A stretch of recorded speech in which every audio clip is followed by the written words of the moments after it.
अस्सलामु अलैकुम वरहमतुल्लाहि वबरकातुहू। आज बात करते हैं कुछ फ्रेंडशिप बॉन्ड इन इस्लाम पर। इस्लाम में दोस्ती की क्या अहमियत है और इस्लाम में दोस्ती को किस तरीके से देखा गया, तो इसके हवाले से हमारे सामने बहुत सारी अहादीस और कुरान की आयत आती हैं। सूरह ज़ुख़रुफ़ की आयत नंबर 67 में अल्लाह ताला कहते हैं, सारे दोस्त व अहबाब उस दिन एक दूसरे के दुश्मन होंगे सिवाय परहेज़गारों के, उन्हीं की दोस्ती और विलायत काम आएगी। इसी तरीके से सही मुस्लिम की हदीस नंबर 2566 है।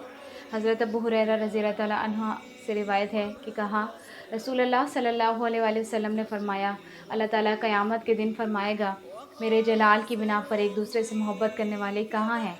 आज मैं उन्हें अपने साए में रखूँगा, आज के दिन जब मेरे साए के सिवा और कोई साया नहीं है।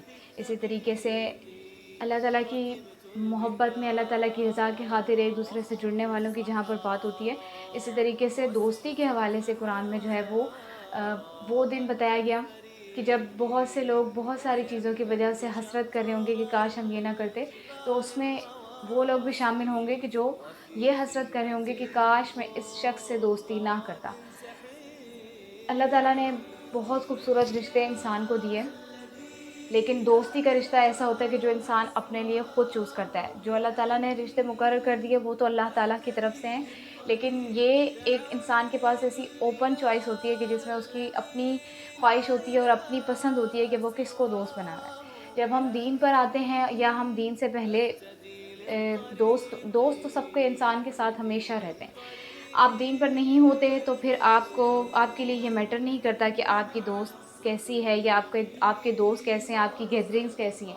लेकिन जब आप दीन के ऊपर आते हैं तो आपके लिए ये एक बहुत बहुत बड़ी चॉइस बन जाती है और एक बहुत बड़ा मुअम्मा होता है कि इंसान देखे कि उसके पास किस किस्म के दोस्त हैं। अगर आपके पास दीन पे आने के बाद दीनदार दोस्त नहीं हैं, तो ये आपके लिए बहुत ज़्यादा चैलेंजिंग बन जाता है। बहुत दफ़ा अल्लाह ताला की राह में जब आप आते हैं तो ख़ुद ब ख़ुद अल्लाह ताला आपके लिए ऐसे रास्ते बनाते हैं कि वो लोग जो दीन पर नहीं हैं और ख़ासकर वो आपके दोस्त और आपकी सर्कल में आते हैं, तो क्योंकि सोहबत का असर इंसान का बढ़ता है और आदमी अपने दोस्त के दीन पर होता है, ये भी हमें हदीस से पता चलता है। और इंसान जैसी सोहबत इख्तियार करता है वो उसी रंग में ढलता है। तो अल्लाह ताला जब आप अल्लाह ताला की राह में जब आते हैं तो अल्लाह ताला ख़ुद आपके लिए रास्ते बनाता है। और ज़ाहिर है हम इंसान जब दावा की तरफ आ जाता है तो उसका मतलब ये नहीं होता कि वो सब लोगों को छोड़ दे और सिर्फ़ दीन वालों की तरफ चले जाए, क्योंकि अगर वो खुद दीन की तरफ चला गया और बाकी ऐसे लोग जो दीन की तरफ नहीं हैं उनको छोड़ देता है, तो फिर उनको हिदायत की तरफ लेकर आने वाला, अल्लाह ताला के पैगाम देने वाला कौन होगा?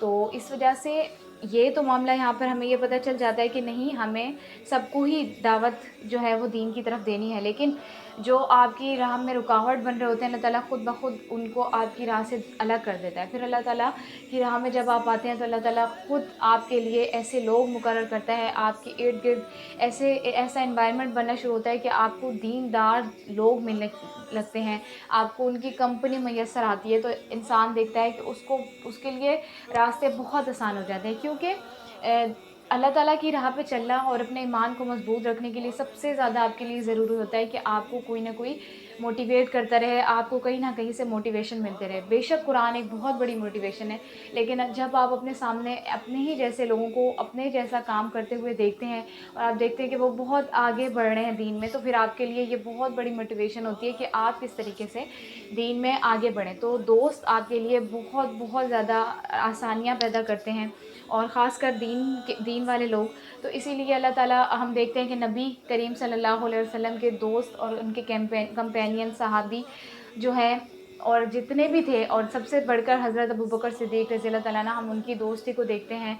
तो इतना ज़्यादा खूबसूरत रिश्ता अल्लाह ताला ने उनके साथ नबी का बनाया था और उनकी दोस्ती जो है वो मिसाली थी। इसी तरीके से जितने भी अल्लाह ताला की राह में नबी सल्लल्लाहु अलैहि वसल्लम के साथी थे और उन्होंने आपस में किस तरीके से दीन का नाम बुलंद किया, किस तरीके से वो एक दूसरे की हिम्मत बनते थे। तो हमें इससे यही पता चलता है कि इंसान का जो दीन का पूरा दारोमदार होता है वो अपने दोस्त और अहबाब पर ही होता है। तो हमें बहुत बहुत ज़्यादा जो है वो केयरली चूज़ करना होता है कि आपके इर्द गिर्द का जो सर्कल है वो कैसा है। अगर आप दीन पर हैं तो آپ کے ارد گرد جو ہے وہ بہترین دیندار لوگ ہونے چاہیے، تاکہ آپ کو ان کی طرف سے موٹیویشن ملتی رہے اور تاکہ آپ دین کا کام جو ہے وہ بہت خوبصورتی سے کرتے رہیں، اور آپ کی راہ میں جو بھی مشکلات آئیں وہ آپ کے لیے ایسی سورس بنیں کہ وہ آپ کو اس مشکلات سے نکالنے میں آپ کے مددگار ثابت ہو سکیں۔ اور دوسری بات یہ کہ بس آپ نے یہ دیکھنا ہے کہ اللہ تعالیٰ کی جو راہ میں ہم نے یہ دیکھنا ہے کہ بس اللہ تعالیٰ نے کس قسم کے لوگوں کو اور کس قسم کی دوستی کو مقرر کیا ہے، اور کہیں ہم ان لوگوں میں شامل نہ ہو جائیں جو صرف اپنی دوستی کی وجہ سے آخرت کے دن جو ہے وہ حسرت کر رہے ہوں گے کہ کاش ہم ان کو دوست نہیں بناتے۔ اللہ تعالیٰ ہمیں بہترین ساتھیوں سے نوازے، اور اللہ تعالیٰ ہمیں ایسے ساتھیوں سے نوازے جو ہمیں ہمارے لیے ایسے راستے آسان کریں کہ ہم ایک دوسرے کے ساتھ چلتے ہوئے جنت تک پہنچ جائیں۔ آمین ثم آمین۔ جزاک اللہ خیراً کثیرا۔ السلام علیکم ورحمۃ اللہ وبرکاتہ۔